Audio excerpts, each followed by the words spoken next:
আজকে পড়ছি সৈয়দ বলিবুল্লাহর ছোট গল্প একটি তুলসী গাছের কাহিনী। ধনুকের মতো বাঁকা কংক্রিটের পুলটার পরে বাড়িটা, দোতলা, উঁচু এবং প্রকাণ্ড বাড়ি। তবে রাস্তা থেকেই সরাসরি দণ্ডায়মান। এদেশে ফুটপাত নাই বলে বাড়িটারও একটু জমি ছাড়ার ভদ্রতার বালাই নেই। তবে সেটা কিন্তু বাইরের চেহারা, কারণ পেছনে অনেক জায়গা। প্রথমত প্রশস্ত উঠান, তারপর পায়খানা গোসলখানার পরে আম, জাম, কাঁঠাল গাছে ভরা জঙ্গলের মতো জায়গা। সেখানে কড়া সূর্যলোকেও সূর্যাস্তের ম্লান অন্ধকার এবং আগাছা আবৃত মাটিতে ভাবসা গন্ধ। অত জায়গা তখন সামনে কিছু ছেড়ে একটা বাগান করলে কি দোষ হতো? সে কথাই এরা ভাবে, বিশেষ করে মতিন। তার বাগানের বড় শখ, যদিও আজ পর্যন্ত তা কল্পনাতেই পুষ্পিত হয়েছে। সেভাবে একটু জমি পেলে সে নিজেই বাগানের মতো করে নিত। যত্ন করে লাগাতো মৌসুমি ফুল, গন্ধরাজ, বকুল, হাসনাহেনা, 2-4টে গোলাপ। তারপর সন্ধ্যার পর আপিস ফিরে সেখানে বসত। একটু আরাম করে বসবার জন্য হালকা বেতের চেয়ার বা ক্যানভাসের টেক চেয়ারই কিনে নিত। তারপর গা ঢেলে বসে গল্প গুজব করত। আমজাদের হুকার অভ্যাস। বাগানের সম্মান বজায় রেখে সে না হয় একটা মানানসই নলবলা সুদৃশ্য গুড়গুড়ি কিনে নিত। কাদের গল্প প্রেমিক। ফুরফুরে হাওয়ায় তার কণ্ঠ কাহিনীময় হয়ে উঠত। কিংবা পুষ্পসৌরভে মোদির জোছনা রাতে গল্প না করলেই বা কি এসে যেত। এমনিতে চোখ বুজে বসেই নীরবে সান্ধ্যকালীন স্নিগ্ধতা উপভোগ করত তার। আপিস থেকে শান্ত হয়ে ফিরে প্রায় রাস্তা থেকেই চড়তে থাকা দোতলায় যাবার সিঁড়ি ভাঙতে ভাঙতে মতিনের মনে জাগে এসব কথা। বাড়িটা তারা দখল করেছে, অবশ্য লড়াই না করি। তাদের সামরিক শক্তি অনুমান করে বাড়ির মালিক যে পৃষ্ঠ প্রদর্শন করেছিল তা নয়। দেশভঙ্গের হুজুগে এ শহরে এসে তারা যেমন তেমন একটা ডেরার সন্ধানে উদয়স্ত ঘুরছে। তখন একদিন দেখতে পায় এই বাড়িটা। সদর দরজায় মস্ত তালা, কিন্তু সামান্য পর্যবেক্ষণের পর বুঝতে পারে বাড়িতে জনমানব নেই এবং তার মালিক দেশ পলাতক। পরিত্যক্ত বাড়ি চিনতে দেরি হয় না, কিন্তু এমন বাড়ি পাওয়া নিতান্ত সৌভাগ্যের কথা। সৌভাগ্যের আকস্মিক আবির্ভাবে প্রথমে তাদের মনে ভয়ই উপস্থিত হয়। অবশ্য সে ভয় কাটতে দেরি হয় না। সেদিন সন্ধ্যায় তারা সদল বলে এসে দরজার তালা ভেঙে রই রই আওয়াজ তুলে বাড়িটায় প্রবেশ করে। তাদের মধ্যে তখন বৈশাখের আম কুড়ানো ক্ষিপ্র উন্মাদনা বলে ব্যাপারটা তাদের কাছে দিন দুপুরে ডাকাতির মতো মনে হয় না। কোনো অপরাধের চেতনা যদি বা মনে জাগার প্রয়াস পায়, তা বিজয়ের উল্লাসে নিমেষে তুলোধনা হয়ে উড়ে যায়। পরদিন শহরে খবরটা ছড়িয়ে পড়লে অনাথিতদের আগমন শুরু হয়। মাথার ওপর একটা ছাদ পাবার আশায় তারা দলে দলে আসতে থাকে। বিজয়ের উল্লাসটা ঢেকে এরা বলে, কি দেখছেন, জায়গা নাই কোথাও, সব ঘরেই বিছানা পড়েছে। এই যে ছোট্ট ঘরটি, তাতেও 4-4টে বিছানা পড়েছে। এখন তো শুধু বিছানা মাত্র, পরে 6 ফুট বাই 2.5 ফুটে 4টি চৌকি এবং 2-1টা চেয়ার টেবিল এলে পা ফেলার জায়গা থাকবে না। একজন সমবেদনার কণ্ঠে বলে, আপনাদের তকলিফ আমরা কি বুঝি না? একদিন আমরা কি কম কষ্ট পেয়েছি? তবে আপনাদের কপাল মন্দ, সেই হচ্ছে আসল কথা। যারা হতাশ হয় তাদের মুখ কালো হয়ে ওঠে সমবেদনা ভরা উক্তিতে। ওই ঘরটা নিচের তলায়, রাস্তার ধারে ঘরটা অবশ্য খালি মনে হয়। খালি দেখালেও খালি নয়। ভালো করে চেয়ে দেখুন, দেয়ালের পাশে শতরঞ্জিতে বাঁধা 2টি বেডি। শেষ জায়গাটাও 2 ঘন্টা হলো অ্যাকাউন্টসের মোটা বৈদ্যুতিন নিয়ে নিয়েছে। শালার কাছ থেকে বিছানাপত্র আনতে গেছে। শালাও আবার তার এক দোস্তের বাড়ির বারান্দায় আস্তানা গেড়েছে। পরিবার না থাকলে শালাটিও এসে হাজির হতো। নেহাত কপালের কথা। আবার একজনের কণ্ঠ সমবেদনায় খলখল করে ওঠে, যদি ঘন্টা 2 আগে আসতেন তবে বদরুদ্দিনকে কলা দেখাতে পারতেন। ঘরটায় তেমন আলো নেই বটে, কিন্তু দেখুন জানলার পাশেই সরকারি আলো। রাতে কোনোদিন ইলেকট্রিসিটি ফেল করলে সে আলোতেই দিব্যি চলে যাবে। বা কৃপণতা যদি করতে চায়। অবশ্য এসব পরাহত বাড়ি সন্ধানীদের কানে বিষবৎ মনে হয়। যথাসময় বেআইনি বাড়ি দখলের ব্যাপারটা তদারক করবার জন্য পুলিশ আসে। সেটা স্বাভাবিক, দেশময় একটা ঘোর পরিবর্তনের আলোড়ন বটে। কিন্তু কোথাও যে রীতিমতো মগের মূল্য পড়েছে তা নয়। পুলিশ দেখে তারা ভাবে, পলাতক গৃহকর্তা কি বাড়ি উদ্ধারের জন্য সরকারের কাছে আবেদন করেছে? তবে সে কথা বিশ্বাস হয় না। 2 দিনের মধ্যে বাড়িটা খালি করে দিয়ে যে দেশ থেকে উধাও হয়ে গেছে, বর্তমানে তার অন্যান্য গভীর সমস্যার কথা ভাববার আছে। সন্দেহ থাকে না যে পুলিশকে খবর দিয়েছে তারাই যারা সময় মতো এখানে না এসে শহরের অন্য কোনো প্রান্তে নিষ্ফলভাবে বাড়ি দখলের ফিকিরে ছিল। মন্দভাগ্যের কথা মানা যায়, কিন্তু সহ্য করা যায় না। ন্যায্য অধিকার সত্ত্ব এক কথা, অন্যায়ের উপর ভাগ্য লাভ অন্য কথা। হিংসাটা ন্যায়সঙ্গত তো মনে হয়ই, কর্তব্য বলেও মনে হয়। এরা রুখে দাঁড়ায়। আমরা দরিদ্র কেরানি মানুষ বটে, কিন্তু সবাই ভদ্রঘরের ছেলে। বাড়ি দখল করেছি বটে, কিন্তু জানালা দরজা ভাঙি নাই। ইট পাথর খসিয়ে চোরবাজারেও চালান করে দেই নাই। আমরাও আইন কানুন বুঝি। কে নালিশ করেছে? বাড়িওয়ালা নয়, তবে নালিশটাও যথাযথ নয়। কাদের কেবল কাতর রব তোলে। যাব কোথায়? শখ করি কি এখানে এসে উঠেছি? সদল বলে সাব ইন্সপেক্টর ফিরে গিয়ে না হক না বেহক, না ভালো না মন্দ গোছের ঘোর ঘোরালো রিপোর্ট দেয়, যার মর্মার্থ উদ্ধারের ভয়েই হয়তো ওপরওয়ালা তা ফাইল চাপা দেয়া শ্রেয় মনে করে। অথবা বুঝতে পারে এই হুজুগের সময় অন্যায়ভাবে বাড়ি দখলের বিষয়ে সরকারি আইনটা যেন তেমন পরিষ্কার বোঝা যাচ্ছে না। কাদের চোখ টিপে বলে, সত্য কথা বলতে দোষ কি? সাব ইন্সপেক্টরের দ্বিতীয় বউ আমার একরকম আত্মীয়া, বলো না কাউকে। কিন্তু কথাটা অবশ্য কাউরই বিশ্বাস হয় না। তবে অসত্যটি গোড়ায় যে কেবল একটা নির্মল আনন্দের উস্কানি, তা বুঝে কাদেরকে ক্ষমা করতে দ্বিধা হয় না। উৎফুল্ল কণ্ঠে কেউ প্রস্তাব করে, কি হে, চা মিষ্টিটা হয়ে যা। রাতারাতি সরগরম হয়ে ওঠে প্রকাণ্ড বাড়িটা। আস্তানা একটি পেয়েছে, এবং সে আস্তানাটি কেউ হাত থেকে কেড়ে নিতে পারবে না। শুধু এই বিশ্বাসই তার কারণ নয়। খোলামেলা ঝরঝরে তকতকে বাড়ি তাদের মধ্যে একটা নতুন জীবন সঞ্চার করেছে যেন। এদের অনেকেই কলকাতায় ব্লকমেন লেনে খালাসি পট্টিতে, বৈঠকখানায় দফতরিদের পাড়ায়, সৈয়দ সালে লেনে তামাক ব্যবসায়ীদের সঙ্গে, বা কমরু খানসামা লেনে এ অকথ্য দুর্গন্ধ নোংরার মধ্যে দিন কাটিয়েছে। তুলনায় এ বাড়ির বড় বড় কামরা, নীলকুঠি দালানের ফ্যাশনে মস্ত মস্ত জানালা, খোলামেলা উঠান, আরও পেছনে বন জঙ্গলের মতো আম, জাম, কাঁঠালের বাগান, এসব একটি ভিন্ন দুনিয়া যেন। এরা লাট বেলাটের মতো এক একখানা ঘর দখল করে নাই সত্য, তবু এত আলো বাতাস কখনো তারা উপভোগ করেনি। তাদের জীবনে সবুজ তৃণ গজাবে, ধমনীতে সবল সতেজ রক্ত আসবে, 1000-2000 গলাদের মতো মুখে ধন স্বাস্থ্যের জলুস আসবে। দেহ ম্যালেরিয়া কালাজ্বর ক্ষয় ব্যাধিমুক্ত হবে। রোকাপটকা ইউনুস ইতিমধ্যে তার স্বাস্থ্যের পরিবর্তন দেখতে পায়। সে থাকতো ম্যাকলিওড স্ট্রিটে। গলিটা যেন সকালবেলার আবর্জন ভরা ডাস্টবিন। সেগুলিতেই নড়বড়ে ধরনের একটা কাঠের দোতলা বাড়িতে রান্নাঘরের পাশে স্যাঁতস্যাঁতে একটি কামরায় কচ্ছদেশীয় চামড়া ব্যবসায়ীদের সঙ্গে 4 বছর সে বাস করেছে। পাড়াটি চামড়ার উৎকট গন্ধে সর্বক্ষণ এমন ভরপুর হয়ে থাকত যে রাস্তার ড্রেনের পচা দুর্গন্ধ নাকে পৌঁছত না। ঘরের কোণে ইঁদুর বেড়াল মরে পচে থাকলেও তার খবর পাওয়া দুষ্কর ছিল। ইউনুসের জর্জারি লেগেই থাকত। থেকে থেকে সে সাথে কাশির ধমক করত। তবুও পাড়াটি ছাড়েনি এক কারণে। কে তাকে বলেছিল চামড়ার গন্ধ নাকি যক্ষার জীবনও ধ্বংস করে। দুর্গন্ধটা তাই সে অম্লান বদনে সহ্য তো করতই, সময় সময় আপিস থেকে ফিরে জানালার পাশে দাঁড়িয়ে পাশের বাড়ির নিচ্ছিদ্র দেয়ালের দিকে তাকিয়ে বুক ভরে নিঃশ্বাস নিত। তাতে অবশ্য তার স্বাস্থ্যের কোনো উন্নতি দেখা যায়নি। খানাদানা না হলে বাড়ি সরগরম হয় না, তাই 1 সপ্তাহ ধরে মোগলাই কায়দায় তারা খানাদানা করে। রান্নার ব্যাপারে সকলেরই গুপ্ত কেরামতি প্রকাশ পায় সহসা। নানির হাতে শেখা বিশেষ ধরনের পিঠা তৈরির কৌশলটি শেষ পর্যন্ত অখাদ্য বস্তুতে পরিণত হলেও তারিফ প্রশংসায় তা মুখরোচক হয়ে ওঠে। গানের আসরও বসে কোনো কোনো সন্ধ্যায়। হাবিবুল্লাহ কোত্থেকে একটা বেসুরো হারমোনিয়াম নিয়ে এসে তার সাহায্যে নিজের গলার বলিষ্ঠতার উপর ভর করে নিশীথ রাত পর্যন্ত একটি অব্যক্তব্য সঙ্গীত সমস্যা সৃষ্টি করে। এ সময় একদিন উঠোনের প্রান্তে রান্নাঘরের পেছনে চৌকোনা আধ উঁচু ইটের তৈরি একটি মঞ্চের উপর তুলসী গাছটি তাদের দৃষ্টিগত হয়। সেদিন রোববার সকাল। নিমের ডাল দিয়ে মেসওয়াক করতে করতে মোদাব্বেরের উঠানে পায়চারি করছিল।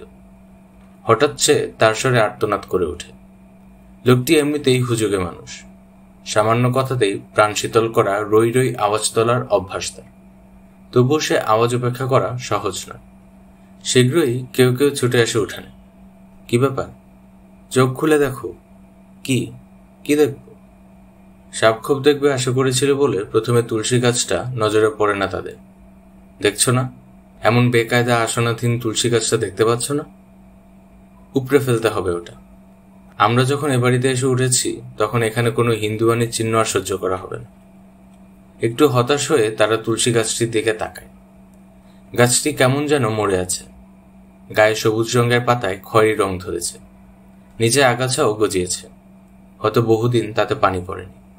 কি দেখছো? মোদাব্বের হুঙ্কার দিয়ে ওঠে। বলছি না উপড়ে ফেলো। এরা কেমন স্তব্ধ হয়ে থাকে। আকস্মিক এ আবিষ্কারে তারা যেন কিছুটা হতভম্ব হয়ে পড়েছে। যে বাড়ি এত শূন্য মনে হয়েছিল, ছাদে যাওয়ার সিঁড়ির দেয়ালে কাঁচা হাতে লেখা কটা নাম থাকা সত্ত্বেও যে বাড়িটা এমন বেয়ারিশ ঠেকেছিল, সে বাড়ির চেহারা যেন হঠাৎ বদলে গেছে। আচমকা ধরা পড়ে গিয়ে শুষ্ক প্রায় মৃতপ্রায় নগণ্য তুলসী গাছটি হঠাৎ সে বাড়ির অন্দরের কথা প্রকাশ করেছে যেন। এদের অহেতুক স্তব্ধতা লক্ষ্য করে মোদাব্বের আবার হুঙ্কার ছাড়ে। ভাবছ কি অত? উপড়ে ফেলা বলছি। কেউ নড়ে না। হিন্দু রীতিনীতি এদের তেমন ভালো করে জানা নেই। তবু কোথাও শুনেছে যে হিন্দু বাড়িতে প্রতি দিনান্তে গৃহকর্ত্রী তুলসী গাছের তলে সন্ধ্যা প্রদীপ জ্বালায়, গলায় আঁচল দিয়ে প্রণাম করে। আজকে যে তুলসী গাছের তলে ঘাস গজিয়ে উঠেছে, সে পরিত্যক্ত তুলসী গাছের তলেও প্রতি সন্ধ্যায় কেউ প্রদীপ দিত। আকাশে যখন সন্ধ্যাতারা বলিষ্ঠ একাকিত্ব উজ্জ্বল হয়ে উঠত, তখন ঘনয়মান ছায়ার মধ্যে আন্তঃসিঁদুরের নীরব রক্তাক্ত স্পর্শে একটি শান্ত শীতল প্রদীপ জ্বলে উঠত প্রতিদিন। ঘরে দুর্দিনের ঝড় এসেছে, হয়তো কারো জীবন প্রদীপ নিভে গেছে, আবার হাসি আনন্দের ফোয়ারাও ছুটেছে সুখ সময়। কিন্তু এই প্রদীপ দেওয়া অনুষ্ঠান একদিনের জন্য বন্ধ থাকেনি। যে গৃহকর্ত্রী বছরের পর বছর এ তুলসী গাছের তলে প্রদীপ দিয়েছে, সে আজ কোথায়? মতিন এক সময় রেলওয়েতে কাজ করত। অকারণে তার চোখের সামনে বিভিন্ন রেলওয়ের পট্টির ছবি ভেসে ওঠে। ভাবে, হয়তো আসানসোল, বৈদ্যবাটি, লিলুয়া বা হাওড়ার রেলওয়ের পট্টিতে সে মহিলা কোনো আত্মীয়ের ঘরে আশ্রয় নিয়েছে। বিশাল ইয়ার্ডের পাশে রোদে শুকোতে থাকা লাল পাড়ের একটা মসৃণ কালো শাড়ি সে যেন দেখতে পায়। হয়তো সে শাড়িটি গৃহকর্ত্রীরই। কেমন বিষণ্ণভাবে সে শাড়িটি দোলে স্বল্প হাওয়ায়। অথবা মহিলাটি কোনো চলতি ট্রেনের জানলার পাশে যেন বসে, তার দৃষ্টি বাইরের দিকে। সে দৃষ্টি খোঁজে কিছু দূরে, দিগন্তের ওপারে। হয়তো তার যাত্রা এখনো শেষ হয়নি। কিন্তু যেখানেই সে থাকুক, এবং তার যাত্রা এখনো শেষ হয়েছে কি হয় নাই, আকাশে যখন দিনান্তের ছায়া ঘনিয়ে ওঠে, তখন প্রতিদিন এ তুলসীতলার কথা মনে হয় বলে তার চোখ হয়তো ছলছল করে ওঠে। গতকাল থেকে ইউনুসের সর্দি সর্দি ভাব। সে বলে, থাক না ওটা, আমরা তো পূজা করতে যাচ্ছি না, বরঞ্চ ঘরে তুলসী গাছ থাকা ভালো। সর্দি কফে তার পাতার রস বড়ই উপকারী। মোদাব্বের অন্যদের দিকে তাকায়। মনে হয় সবারই যেন তাই মত। গাছটি উপড়ানোর জন্য কারো হাত এগিয়ে আসে না। ওদের মধ্যে এনায়েত একটু মৌলবী ধরনের মানুষ। মুখে দাড়ি, 5 ওয়াক্ত নামাজও আছে। সকালে নিয়মিতভাবে কোরআন তেলাওয়াত করেন। সে পর্যন্ত চুপ। প্রতি সন্ধ্যায় গৃহকর্ত্রীর সজল চোখের দৃশ্যটি তার মনেও জাগে কি? অক্ষত দেখে তুলসী গাছটি বিরাজ করতে থাকে। তবে এদের হাত থেকে সেটি রেহাই পেলেও এরা যে তার সম্বন্ধে পর মুহূর্তেই অসচেতনতায় নিমজ্জিত হয় তা না, বরঞ্চ তেমন একটা দুর্বলতার ভাব। কর্তব্যের সম্মুখে পিছুপা হলে যেমন একটা অস্বচ্ছন্দতা আছে, তেমন একটা অস্বচ্ছন্দতা তাদের মনে লেগে থাকে। তারই ফলে সেদিন সান্ধ্য আড্ডায় তর্ক ওঠে। তারা বাকবিতণ্ডার স্রোতে মনের সে দুর্বলতা, অস্বচ্ছন্দতা ভাসিয়ে দিতে চায় যেন। আজ অন্য দিনের মতো রাষ্ট্রনৈতিক, অর্থনৈতিক আলোচনার বদলে সাম্প্রদায়িকতাই তাদের প্রধান বিষয়বস্তু হয়ে ওঠে। ওরাই তো সবকিছুর মূলে, মোদাব্বের বলে। উলঙ্গ বাল্বের আলোয় তার সযত্নে মেসওয়াক করা দাঁত ঝকঝক করে। তাদের নীচতা, হীনতা, গোড়ামির জন্যই তো দেশটা ভাগ হলো। কথাটা নতুন নয়, তবু আজ সে উক্তিতে নতুন একটা ঝাঁজ। তার সমর্থনে এবার হিন্দুদের অবিচার অত্যাচারের অশেষ দৃষ্টান্ত পেশ করা হয়। অল্প সময়ের মধ্যে এদের রক্ত গরম হয়ে ওঠে, শ্বাস প্রশ্বাস সংকীর্ণ হয়ে আসে। দলের মধ্যে বামপন্থী বলে স্বীকৃত মকসুদ প্রতিবাদ করে, বলে, বড় বাড়াবাড়ি হচ্ছে নাকি? মোদাব্বেরের ঝকঝকে দাঁত ঝিলিক দিয়ে ওঠে। বাড়াবাড়ি মানে? বামপন্থী মকসুদ আজ একা, তাই হয়তো তার বিশ্বাসের কাঁটা নড়ে। সংশয়ে দুলে দুলে কাঁটাটি ডান দিক খেলে থেমে যায়। কয়েকদিন পরে রান্নাঘরের পাশ দিয়ে যাবার সময় তুলসী গাছটা মোদাব্বেরের নজর পড়ে। সে একটু বিস্মিত না হয়ে পারে না। তার তলে যে আগাছা জন্মেছিল সে আগাছা অদৃশ্য হয়ে গেছে। শুধু তাই নয়, যে গাঢ় সবুজ পাতাগুলি পানির অভাবে শুকিয়ে খয়েরি রং ধরেছিল সে পাতাগুলি কেমন সতেজ হয়ে উঠেছে। সন্দেহ থাকে না যে তুলসী গাছটির যত্ন নিচ্ছে কেউ, খোলাখুলিভাবে না হলেও লুকিয়ে লুকিয়ে তার গোড়ায় কেউ পানি দিচ্ছে। মোদাব্বেরের হাতে তখন একটা কঞ্চি, সেটি শো করে কচু কাটার কায়দায় সে তুলসী গাছের ওপর দিয়ে চালিয়ে দেয়, কিন্তু ওপর দিয়েই। তুলসী গাছটি অক্ষত দেখেই থাকে। অবশ্য তুলসী গাছের কথা কেউ উল্লেখ করে না। ইউনুসের সর্দি সর্দি ভাবটা পরদিন কেটে গিয়েছিল, তুলসী পাতার রসের প্রয়োজন হয়নি তার। তারা ভেবেছিল ম্যাকলিউড স্ট্রিট খানসামা লেন ব্লকম্যানের জীবন সত্যিই পেছনে ফেলে এসে প্রচুর আলো হাওয়ার মধ্যে তারা নতুন জীবন শুরু করেছে। কিন্তু তাদের ভুলটা ভাঙতে দেরি হয় না, তবে শুধু ততখানি দেরি হয় যতখানি দরকার সে বিশ্বাস দৃঢ় পরিণত হবার জন্য। ফলে আচম্বিত আঘাতটা প্রথম নিদারুণই মনে হয়। সেদিন তারা আপিস থেকে সরাসরি বাড়ি ফিরে সকলের পরিকল্পনা মোতাবেক খিচুড়ি রান্নার আয়োজন শুরু করেছে। এমন সময় বাইরের সিঁড়িতে ভারী জুতার মচমচ আওয়াজ শোনা যায়। বাইরে একবার উকি দিয়ে মোদাব্বের ক্ষিপ্র পদে ভেতরে আসে। পুলিশ এসেছে আবার, সে ফিসফিস করে বলে। পুলিশ? আবার কেন পুলিশ? ইউনুস ভাবে, হয়তো রাস্তা থেকে ছেঁচড়া চোর পালিয়ে এসে বাড়িতে ঢুকেছে এবং তারই সন্ধানে পুলিশের আগমন হয়েছে। কথাটা মনে হতেই নিজের কাছেই তা খরগোশের গল্পের মতো ঠেকে। শিকারির সামনে আর পালাবার পথ না পেয়ে হঠাৎ চোখ বুজে বসে পড়ে খরগোশ ভাবে কেউ তাকে আর দেখতে পাচ্ছেন। আসলে তারাই কি চোর নয়? সব জেনেও তারাই কি সত্য কথাটা স্বীকার না করে এ বাড়িতে একটি অবিশ্বাস্য মনোরম জীবন সৃষ্টি করেছে নিজেদের জন্য? পুলিশ দলের নেতা সাবেকি আমলের মানুষ। হ্যাট বগলে চেপে তখন সে দাগ পড়া কপাল থেকে খাম মুছছে। কেমন একটা নিরীহ ভাব। তার পশ্চাতে বন্দুকধারী কনস্টেবল দুটিকেও মস্ত গোফ থাকা সত্ত্বেও নিরীহ মনে হয়। তাদের দৃষ্টি উপরের দিকে, তারা যেন কড়িকাঠ গুনে। উপরে ঝিলিমিলির খোপে একজোড়া কবুতর বাসা বেঁধেছে। হয়তো সে কবুতর দুটিকেই দেখেছে। হাতে বন্দুক থাকলে নিরীহ মানুষেরও দৃষ্টি পড়ে পশুপক্ষীর দিকে। সবিনয় মতিন প্রশ্ন করে, কাকে দরকার? আপনাদের সবাইকে। পুলিশদের নেতা একটু ক্ষণক্ষণে গলায় ছট করে উত্তর দেয়, আপনারা বেআইনিভাবে এবার এটা কবজা করেছেন। কথাটা না মেনে উপায় নেই। ওরা প্রতিবাদ না করে সরল চোখে সামান্য কৌতূহল জাগিয়ে পুলিশের নেতার দিকে চেয়ে থাকে। 24 ঘন্টার মধ্যে বাড়ি ছাড়তে হবে, সরকারের হুকুম। এরা নীরবে মুখ চাওয়াচাওয়ি করে। অবশেষে মোদাব্বের গলা সাফ করে প্রশ্ন করে, কেন, বাড়িওয়ালা নালিশ করেছে নাকি? অ্যাকাউন্টস অফিসের মোটা বদরুদ্দিন গলা বাড়িয়ে কনস্টেবল দুটির পেছনে একবার তাকিয়ে দেখে বাড়িওয়ালার সন্ধান। সেখানে কেউ নেই, তবে রাস্তায় কিছু লোক জড়ো হয়েছে। অন্যের অপমান দেখার নেশা বড় নেশা। কোথায় বাড়িওয়ালা? না হেসেই গলায় হাসি তোলে পুলিশ দলের নেতা। এদের একজনও হেসে ওঠে। একটা আশার সঞ্চার হয় যেন। তবে গভর্নমেন্ট বাড়িটা রিকুইজিশন করেছে। এবার আর হাসি জাগে না। বস্তুত অনেকক্ষণ যেন কারো মুখে কোনো কথা সরে না।